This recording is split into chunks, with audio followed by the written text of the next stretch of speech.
오늘은 성령 강림 주일입니다. 이 성령 강림 주일은요, 예수님의 제자들 이 120명이 마가의 다락방에 함께 모여 있었는데 바로 그곳에 불의 혀같이 갈라지는 성령의 강림이 그들에게 각각 임재하셨다라는 말씀이 기록되어 있습니다. 그러자 성령이 충만해진 제자들은 전도 활동을 시작하게 되었고 많은 사람들이 예수님을 믿게 됩니다. 바로 그것이 교회의 시작이다, 그렇게 이야기하고 있다라는 것입니다. 그래서 교회는 이날을 기념하여서 성령 강림 주일로 지키고 있습니다. 그런데 공교롭게도 이 성령 강림 주일은 유대력 중에서 오순절과 날짜가 같습니다. 며칠이요? 3월 16일. 오순절을 다른 말로 칠칠절, 맥추절이라고도 하는데요, 이날은 이 보리 농사를 시작하여서 첫 열매를 추수하는 이 초실절, 이 초실절로부터 50일이 지난 날, 다시 말하면 이 두 번째 미래 그 농사를 수확하는, 바로 그것에 감사하는 날이 오순절이다라는 것입니다. 바로 이 날이 성령 강림 주일과 같은 날인 거예요. 좀 더 절기에 대해서 깊이 살펴보면 6월절은 1월 14일인데 이집트의 10가지 재앙 중 장자 죽음이 이집트를 덮을 때에 양을 잡아서 문설주와 임방이 바르면요, 죽음의 천사가 그 집을 넘어간다, 영어로는 패스오버라고 합니다. 그곳을 넘어간다 라고 하는 그것에 감격하여서 그것을 기념하는 날이 바로 6월절이다라는 겁니다. 이집트 사람들은 장자가 다 죽었는데 이스라엘 사람들은 사람뿐만 아니라 짐승들의 첫 새끼까지도 아무도 죽지 않고 살아남았다 해서 그것에 감사하고 기념하는 날이 6월절인데 그 날이 바로 1월 14일이다라는 겁니다. 그런데요, 그로부터 이틀이 지나고 바로 1월 16일이 초실절인데요, 제가 방금 전에 말씀드렸던 것처럼 이 초실절이라고 하는 것은 이 보리 추수, 이 보리를 추수한 데 대한 첫 열매예요. 유대로서는 첫 열매, 경작하여서 처음으로 받아낸 이 열매를 맺힌 날, 이것에 감사하여서 그것을 하나님 앞에 드렸는데 그것이 바로 1월 16일이고 요일로 따지면 주일이다라는 겁니다. 그 주일이 바로 초실절인데 굉장히 놀라운 사실은 바로 이 6월절에 예수 그리스도께서 십자가에 못 박혀서 돌아가셨고 바로 초실절에 성령이 강림하셨다라는 겁니다. 바로 이 놀라운 사실, 바로 이 초실절에 죄송합니다, 조금 정정하도록 하겠습니다. 6월절에 예수님께서 이 6월절의 양처럼 십자가에 못 박혀서 죽으셨고요, 6월절 후 이틀 뒤가 1월 16일인데 이때가 초실절이에요. 바로 이 초실절에 예수님께서 부활하셨다라는 겁니다. 주일인 거예요, 주일. 성금요일에 돌아가시고 예수님이 주일에 부활하셨는데 이것이 절기와 연결이 되어 있다라는 거예요. 6월절에 희생의 양을 잡아서 문설주와 문임방에 바르면 죽음의 천사가 그곳을 넘어가듯이 예수님께서 희생의 양이 되셔서 십자가에서 물과 피를 다 흘려주시는 그 대가로 다시 사흘 만에 부활절이 있지 않습니까? 예수님께서 다시 부활하셨지 않습니까? 그날이 공교롭게도 초실절이다라는 겁니다. 그리고 초실절로부터 50일이 지난 그때가 바로 오순절인데, 오순절은 그리스어로 오순절이고요, 그리고 유대 사람들은 초실절이다, 맥추절이다 그렇게 이야기를 했는데 바로 그 절기 때는 미래 추수를 감사하는 절기다라는 겁니다. 두 번째 열매다라는 겁니다. 첫 번째 열매는 무엇을 상징하느냐? 이 부활절, 이 초실절에 예수 그리스도께서 부활하셔서 첫 열매가 되셨다라는 거예요. 그리고 그 다음에 오순절은 그 다음 열매가 되셨는데 그 다음 열매가 누구를 상징하는 거냐면 바로 우리, 예수 그리스도의 그 첫 열매를 본받아서 우리도 부활할 것을 기념하여서 그 날을 정했는데 그 날이 바로 오순절이다라는 겁니다. 고린도전서 15장 20절 말씀에 이렇게 기록되어 있습니다. 그러나 이제 그리스도께서 죽은 자 가운데서 다시 살아 잠자는 자들의 첫 열매가 되셨도다. 예수 그리스도께서 부활하신 그날, 부활의 첫 열매가 되셨는데 그날의 공교롭게 초실절이다라는 겁니다. 그리고 그로부터 50일이 지난 후에 두 번째 열매, 미래 추수, 미래의 그 열매를 다시 수확하는 바로 그때가 우리 성령 강림, 성령님께서 내려오셔서 120문도에게 각자 내려왔던 그 성령 강림 주일이다라는 거예요. 다시 말하면 이 하나님의 절기와 바로 예수 그리스도의 이 공생애, 이 생애가 연결되어 있다는 것을 우리는 이 말씀을 통하여 알 수가 있다는 겁니다.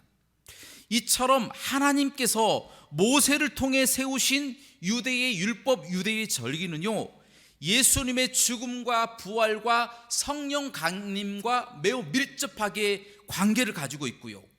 바로 왜 그러냐면 이 율법 자체가 예수 그리스도에 대해서 쓰여진 책이기 때문이다 라는 겁니다.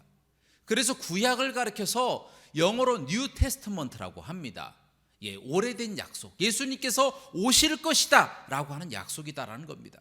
그리고 신약을 가리켜서 뉴 테스트먼트라고 이야기를 합니다. 그 뜻은 새로운 약속, 오신 예수님과 다시 오실 예수님에 대해서 기록한 책이 바로 성경이다라는 겁니다. 그렇기 때문에 구약이건 신약이건 반드시 예수님에 대해서 기록되어 있다라는 것, 이것이 바로 성경 말씀을 통하여 우리에게 주시는 교훈이다라는 겁니다. 그러므로 여러분들도 성경 말씀을 읽을 때요, 그냥 구약의 절기가 아무 의미도 없이 기록된 것이 아니라 예수 그리스도라고 하는 의미가 그 속에 절절히 다 담겨 있다, 그러한 관점으로 성경을 읽으실 때요, 하나님의 큰 은혜가 넘칠 줄로 믿습니다. 요한복음 5장 39절 말씀에 이렇게 기록되어 있어요. 예수님께서 제자들에게 하신 말씀이에요. 너희가 성경에서 영생을 얻는 줄 생각하고 성경을 상고하거니와 이 성경이 곧 내게 대하여 증거하는 것이로다. 예수님께서 제자들에게 정확하게 말씀하셨어요. 성경이 나에 대해서 증언하는 것이다.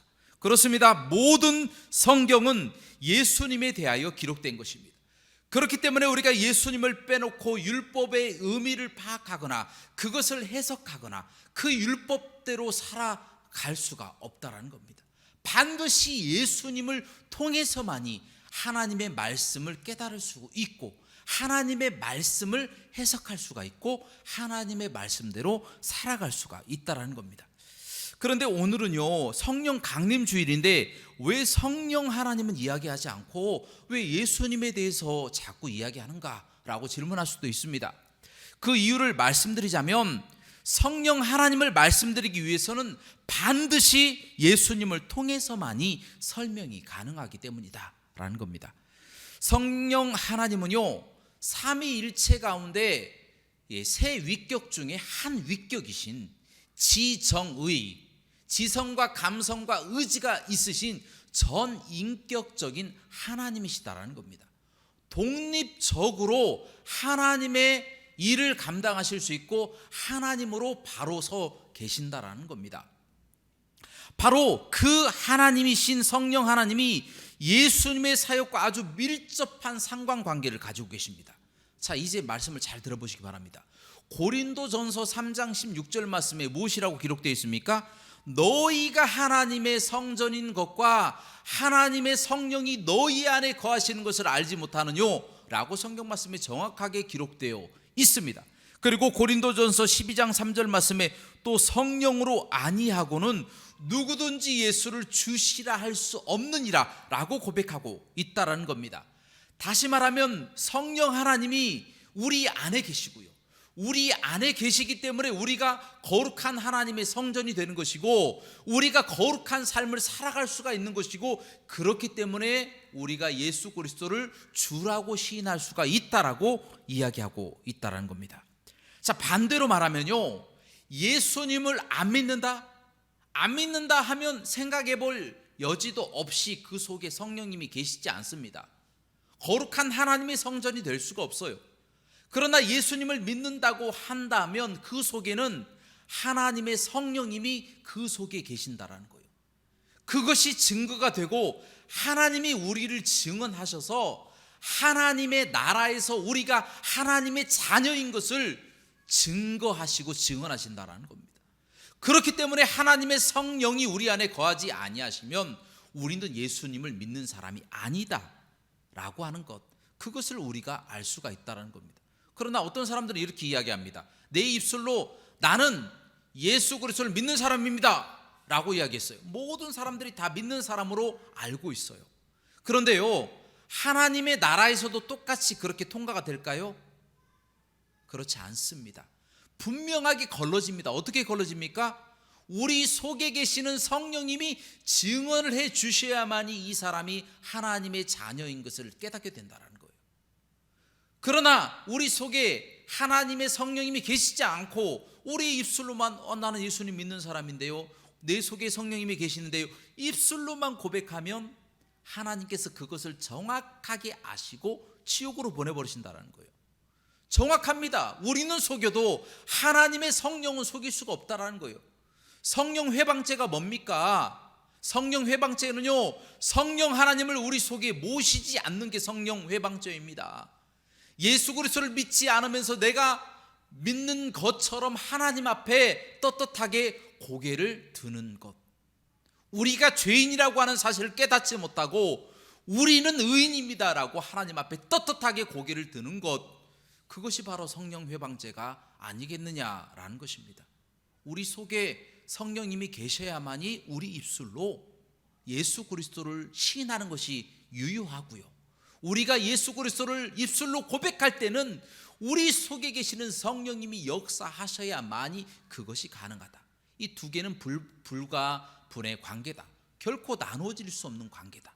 그래서 우리가 예수님 믿으면 성령님을 받은 것이고요, 성령님이 우리 속에 계시면 우리가 예수 그리스도를 믿는 거예요. 이 두 가지를 떨어뜨려 놓고 생각할 수가 없다라고 하는 것, 이걸 꼭 기억하시기 바랍니다. 이제 여러분들에게 질문 드립니다. 여러분은 성령을 받으셨습니까? 받으셨어요? 우리 집사님, 네, 성령 받으셨어요?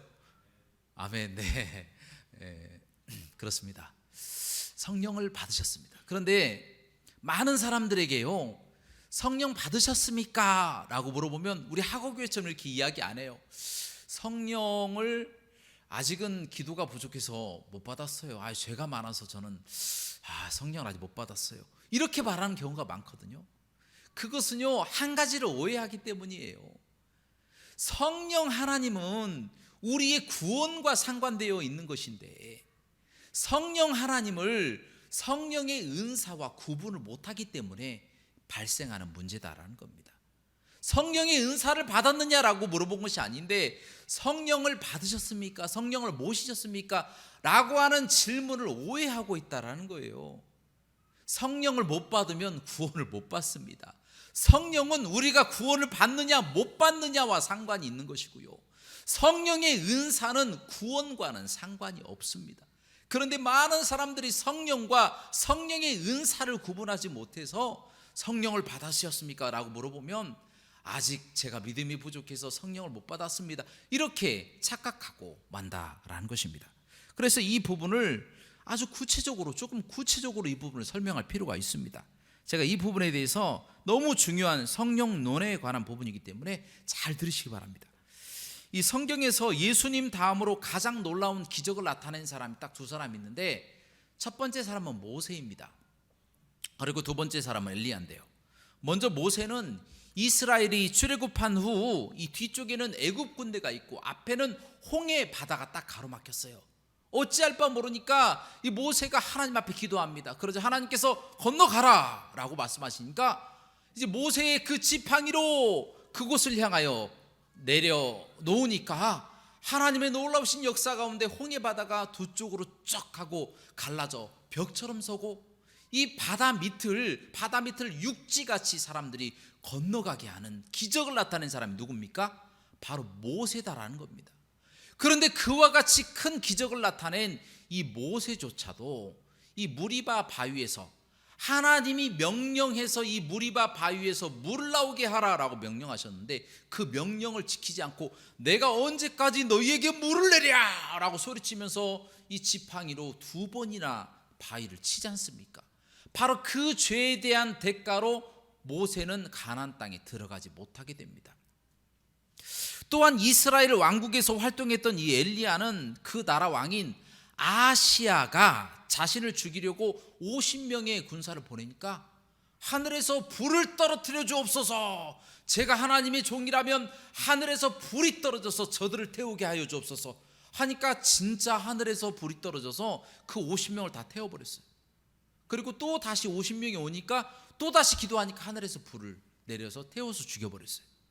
그만큼 엄청난 능력을 나타낸 사람이 엘리야입니다.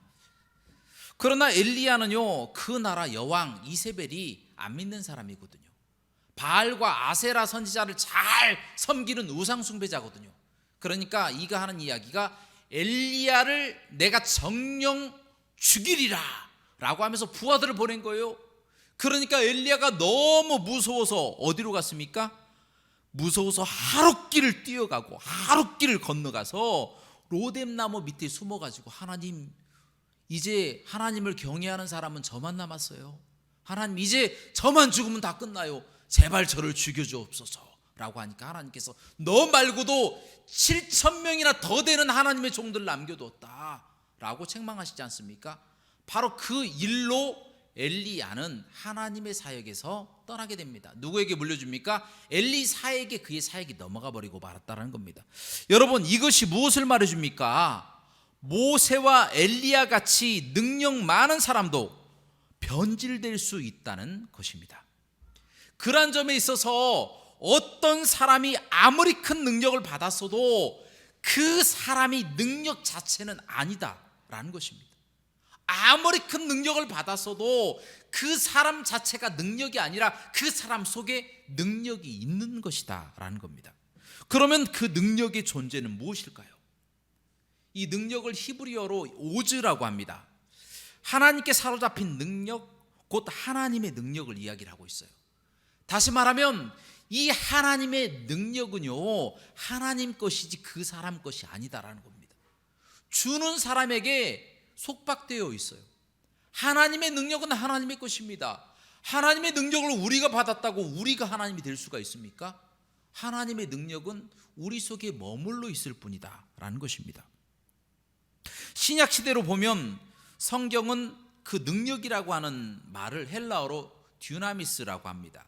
곧 은사라고 이야기를 하는데 영어로는 기프트예요. 기프트 오브 갓. 무슨 이야기냐면 하나님의 선물, 이렇게 표현하고 있다는 겁니다. 은사, 카리스마, 하나님의 그 은사, 하나님의 선물이다 라고 하는 뜻이다 라는 겁니다. 은사를 어떠한 특정한 능력으로 보니까 문제가 생기는 거예요. 은사는요, 하나님의 성령님의 선물인 거예요. 선물로 우리에게 주시는 거예요. 그런데 이 선물에는 한 가지 우리 세상 사람들의 선물과 다른 게 있어요. 무엇이냐면 선물은 우리가 받으면 우리 거잖아요.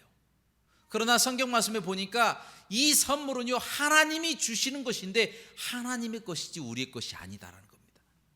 이게 달라요. 그래서 우리가 TV를 보면요, 이 탤런트라고 하는 말 있지 않습니까? 탤런트들이 뭐 연기도 하고 또 갖가지 재능을 발휘를 해서 많은 좋은 예능을 하고 그러지 않습니까? 재능이 있다 그렇게 이야기를 하는데 이 탤런트가 바로 달란트라고 하는 말에서 왔어요. 그 달란트가 바로 은사다라는 것입니다. 이 은사에 대해서 성경 말씀에 이 달란트의 비유로 우리에게 설명하고 있는데요, 이 달란트의 비유 속에서 하나님이 우리에게 주시는 교훈이, 굉장히 큰 교훈이 숨겨져 있습니다. 마태복음 25장, 마가복음 12장, 또 누가복음 19장에 달란트 비유에 대해서 설명하고 있습니다. 먼저 이 말씀을 듣기 전에 유념해야 할 것은 이 모든 비유가 천국 비유라는 사실입니다. 천국을 가느냐 지옥을 가느냐에 대한 중차대한 문제를 비유로 말씀하신 거예요. 자, 그것을 염두에 두고 말씀을 들으시기 바랍니다. 마태복음 25장에 보면 한 주인이 여행을 가기 전에 종 3명을 불렀어요.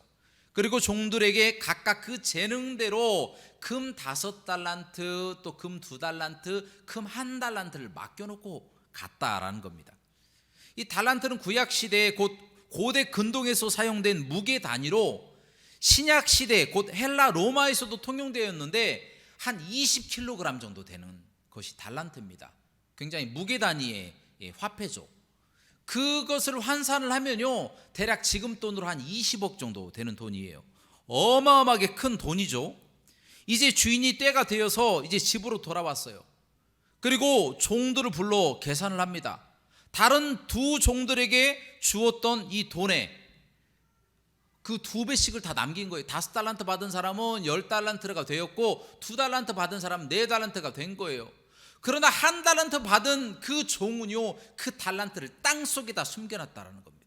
그리고 주인이 찾으니까 당신의 달란트 여기 있습니다 라고 하니까 주인이 아주 대노했어요. 왜 대노했을까요? 남기지 않았다 라고 하고 성경에는 그렇게 기록되어 있습니다. 그런데요, 이 말씀 속에서 굉장히 중요한 부분이 있습니다. 한 가지 이유 때문에 주인이 그 종을 뭐라고 한 거예요? 무슨 이야기냐면, 땅속에 숨겨놔서 왜 이득을 남기지 아니하였나라고 하는 것은 이 부차적인 거고, 가장 중요한 것은 무엇이냐면 이 종이 주인의 마음을 아무런 신경 쓰지 않았다라는 거예요. 주인에 대한 인식 능력이 부족했다라는 거예요. 주인이 다시 올 것이라고 상상도 안 해놨어요. 혹시라도 이 주인이 이득을 취할까 봐 그 달란트를 땅속에 숨겨놓고 남에게 이득을 끼치지 않기 위해서 남처럼 여겼다라는 거예요. 주인이 악하게 주인에게 조금이라도 어떠한 이득을 주지 않게 하기 위해서 종이 악한 마음을 품고 땅속에다 숨겨놨다는 거예요. 그것을 주인은 책망하고 징계하였다라는 겁니다. 그리고 그 다음에 이 병행 구절인 누가복음 19장에 보면 한 귀인이 왕위를 받으려고 먼 나라에 갈 때에 종들을 불러서 한 문화씩 나눠줬다고 그렇게 이야기를 합니다. 그런데 문제는 무엇이냐면 이 문화를 나눠줬는데요, 조금 차별성 있게 나눠줬죠. 10문화, 5문화, 뭐 1문화 이렇게 나눠준 것 같은데, 그 종들 중 대다수는 백성들과 손잡고 그 왕이 돌아오지 못하도록 술수를 씁니다. 그래서 왕이 먼 나라로 갔는데 그 나라의 왕에게 편지를 보내가지고 그 왕을 죽여버리면 안 되겠습니까? 라고 이야기했다는 겁니다. 돌아오기를 원치 않는 거예요. 그들이 그 재산을 다 차지하기를 원했다라는 겁니다. 그러자 왕이 왕권을 가지고 다시 돌아오니까 이 종들이 몸둘 바를 모르겠거든요. 왜냐하면 거짓말하고 또 왕을 뒤쪽으로 또 음모를 꾸며갖고 죽이려고 했던 것을 다 아니까 내버려 두겠습니까? 왕이 그들을 다 진멸하였다라고 성경 말씀에 기록되어 있지 않습니까? 또 마가복음 12장에 보면 주인이 먼 곳을 갈 때에 품꾼들에게 포도원을 맡겼는데 그들이 욕심을 내고 주인이 멀리서 보낸 종들을 때려서 보낸 거예요. 그러자 또 주인이 이 멀리서 다시 종들을 보내서 이 달란트를 조금 받으려고 했더니 머리에 상처를 내고 능욕합니다. 그리고 또 다른 종들을 보냈더니 이제는 죽여버리는 거예요. 이제 주인이 너무 화가 나서 자신의 아들은 그래도 존경하리라 하고 아들을 보냈는데 하는 얘기가 이 아들 죽이면 이 재산이 다 우리 것이 아니겠느냐라고 해서 그 아들마저 죽여버렸다라는 것입니다. 주인이 그 사실을 알고 내버려 두겠습니까? 군사들을 몰고 와서 거기에 있는 모든 종들을 다 죽이고 포도원을 다른 사람들에게 주었다라고 하는 것이 예수님의 비유 말씀이다라는 겁니다. 이 말씀 속에서 우리에게 주시는 교훈이 있습니다. 이 속에서 이 주인과 이 왕은 돈을 남기지 못해서 그 종들을 책망하고 징계한 것이 아닙니다. 바로 돈을 남기지 못해서 천국에 못 들어간 것이 아니라 그들이 주인을 인정하지 않고 도리어 주인을 죽이려고 했던 악한 마음이 있었기 때문이다라는 겁니다. 그게 무슨 얘기냐면 예수 그리스도 전에 수없이 많은 종들을 하나님이 이스라엘 백성들에게 보내셨어요. 왜요? 그들이 회개하지 않으므로 회개하라고 보내셨어요. 그 사람들은 어떻게 합니까?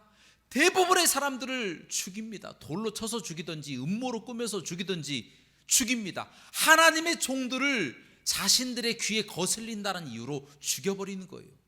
그러자 하나님은 이제는 2000년 전에 자신의 아들이신 예수 그리스도를 보내셨어요. 그런데 그 예수 그리스도마저도 자신들의 기득권을 빼앗을지 모른다라고 하는 그 두려움으로 죽여버리지 않습니까? 그토록 기다렸던 메시아를 죽여버렸던 그 죄를 하나님은 묵과하지 아니하신다라는 거예요. 우리도 마찬가지입니다. 하나님은요, 우리가 무엇인가 남겼느냐 남기지 않았느냐, 우리가 받아가진 이 달란트, 이 재능으로 무엇인가 남겼느냐, 큰 일을 했느냐 작은 일을 했느냐, 이것을 우리에게 추궁하시는 것이 아니라 네가 과연 나를 믿었느냐, 과연 나를 믿고 구원받는 하나님의 사람이 되었느냐, 예수 그리스도를 믿었느냐 믿지 않았느냐, 이것을 하나님은 물어보신다라는 겁니다. 그래서 성령이 중요한 것이 우리 속에 성령님이 계셨느냐, 아니면 성령님이 속에 계시지 아니하였느냐, 이것을 보고 천국이냐 지옥이냐를 판단하신다라는 겁니다. 이것이 너무나도 중요한 것이에요. 하나님의 성령은 구원과 상관이 되어 있는 것이고 하나님의 은사는 구원과는 상관이 없다라는 것, 이것을 우리가 명확하게 구분할 때에 성령님의 그 마음, 하나님의 마음, 예수 그리스도의 죽음과 부활에 대해서 정확하게 이해할 수가 있다는 겁니다. 그런데 요즘 보면 자칫 그 능력, 달란트, 재능을 자신의 것으로 착각하는 사람들이 많습니다. 어떠한 능력을 받고, 병 고치는 은사겠죠. 병 고치는 은사를 받고, 또 예언하는 은사를 받고, 통변하는 은사를 받고, 많은 은사들을 통하여 존경받는 사람들이 있습니다. 그런데 그 사람들이 자신의 유익을 위해서 은사를 사용할 때가 많이 있습니다. 바로 그때부터 문제가 생겨납니다. 예를 들어서 병 고치는 능력이 있어요. 병 고치는 능력이 있는데 그 사람 속에 믿음이 없어요. 예수님은 안 믿어요. 그런데 병 고치는 능력이 있어요. 그 사람을 가리켜서 뭐라고 합니까? 이단 사이비. 이단 사이비들은요, 예수님을 안 믿어도 능력이 나타내네요. 성경 말씀대로 성령의 은사를 통하여 능력이 나타나는 것이 아니라 예수님을 안 믿고 자기가 하나님이라고 해도 능력이 나타나는 경우가 있어요. 그리고 또한 예수님을 믿지 않아도 굉장히 선하게 살아요. 다른 사람들에게 선한 영향력을 미치고 좋은 삶을 살아가요. 존경받으면서 사회를 밝게 만들면서 살아가요. 어떻게 보면 세상을 올바로 바꿔나가는 것처럼 잠깐 보여지지만 결과가 어떻게 됩니까? 둘 다 지옥입니다. 천국에 못 가는 거예요. 둘 다 지옥 가는 거예요. 히틀러가 독일이 패배감으로 1차 세계대전 때 독일의 패배감으로 가득할 때 바로 그들에게 연설을 합니다. 이 연설의 능력이 굉장했어요. 어마어마한 능력이 나타났어요. 얼마나 연설을 잘했는지 사람들이 히틀러 하고 히틀러를 찬양했다는 겁니다. 그러나 그 히틀러가 어떻게 됐습니까? 나중에 나치 당을 만들고 독일을 나치화 시켜서 전쟁을 일으켰는데 유대인들만 600만 명 넘게 죽이고 전 세계적으로 2차 세계대전 때문에 수천만 명이 죽게 되었다는 것입니다. 예수님을 믿는 것 없이 이 능력만 추구하다가는 도리어 그것이 해가 되어서 자기를 죽이는 거예요. 자기를 지옥 가게 만들고 자기뿐만 아니라 다른 사람에게도 아주 악 영향을 미치게 된다는 거예요. 그래서 예수 믿는 사람들이 예수님 잘 믿어야 된다는 얘기가 맞습니다. 예수 믿는 사람들이 예수님을 믿어야 돼요. 성령님의 마음을 아프게 해서는 안 된다는 거예요. 성령님의 뜻대로 살아가는 사람이 돼야 되는 것이지, 우리 마음에 원하는 길을 따라 막 살아가면서 나는 예수님 믿는 사람입니다 라고 이야기하면 얼마나 다른 사람들에게 본이 안 되고 그들을 잘못된 길로 인도하겠느냐라는 것입니다. 그러므로 우리 속에 믿음이 없으면요, 울리는 꽹가리가 되고 악한 종처럼 슬피 울며 지옥에 갈 수밖에 없습니다. 그렇기 때문에 능력보다 중요한 것은 믿음입니다. 우리가 예수 그리스도를 믿는 그 믿음, 그리고 성령 하나님이 믿는 동시에 우리 속에 거주하시기 때문에 그 성령님의 인도하심을 받아야 된다는 거예요. 하고 싶은 이야기, 그리고 꼭 하지 않아야 되는 이야기, 성령님께서 원하시는 대로 해야 된다라는 것입니다. 자, 이처럼 모든 것이 성령과 성령의 능력을 구분하지 못하는 데서 생겨났는데요, 이 성령은 삼위일체 하나님 가운데 한 위격이고 지정의가 있으신 하나님이십니다. 그리고 성령의 은사는 로마서 12장, 고린도전서 12장에 나와 있는 것처럼 성령의 선물입니다. 성령과 성령의 선물을 꼭 구분하시기 바랍니다. 그 말씀에 보면 예언, 섬기는 일, 가르치는 일, 위로하는 일, 구제하는 일, 다스리는 일, 긍휼을 베푸는 일, 지혜의 말씀, 지식의 말씀, 병 고치는 은사, 능력 행함, 영분별, 방언, 통변 등이 있다라는 겁니다. 여기에서 이 방언을 제외하고 모든 은사는 나를 위해서 쓰는 것이 아니라 다른 사람을 위해서 쓰게 되었다라는 겁니다. 은사는요, 사용처가 분명합니다. 고린도전서 14장 말씀에 정확하게 기록되어 있어요. 그러므로 너희도 영적인 것을 사모하는 자인즉 교회의 덕을 세우기 위하여 그것이 풍성하기를 구하라. 여러분, 혹시 여러분 중에서 병 고치는 은사가 있습니까? 여러분, 그 은사는 나를 위해서 쓰는 것이 아닙니다. 성경 말씀에 솔리데오 글로리아, 오직 하나님의 영광을 위하여, 또한 교회의 덕을 세우기 위하여만 그 은사가 사용되어져야 된다. 내가 만약에 병 고치는 은사를 받고 다른 사람의 병을 고쳐주는 것이 나의 유익을 위한 것이라면 그 은사는 성령의 은사가 아니라 마귀의 은사가 되어진다라고 하는 것, 그것을 우리가 분명하게 기억하고, 이 땅에 얼마나 이단들이 많이 설치고 있습니까? 그 이단들의 특징은 다 이 성령의 은사로 시작했다가 자신의 유익을 위하여 자신을 위해서 살아가는 그와 같은 잘못된 사람들이다라는 겁니다. 성령의 은사가 아니라 마귀의 은사가 되는 거예요. 성령의 은사로 시작했다가 나중에는 마귀의 은사로 끝나는 경우가 너무나도 안타깝다라는 겁니다. 그러므로 우리는요, 이 은사가 내 것이니까 내 마음대로 해야 되겠다, 하나님의 선물이니까 내 마음대로 사용해야 되겠다, 그것은 오산이다라는 겁니다. 사용처가 분명합니다. 방언의 은사를 제외하고는 하나님의 영광을 위하여, 또 교회의 덕을 세우기 위하여만 이 은사가 사용되어져야 된다라는 것, 이것을 꼭 기억하시고 살아가시는 저와 여러분들 되시기를 주님의 이름으로 축원합니다. 그래야만이 변질이 일어나지 않습니다.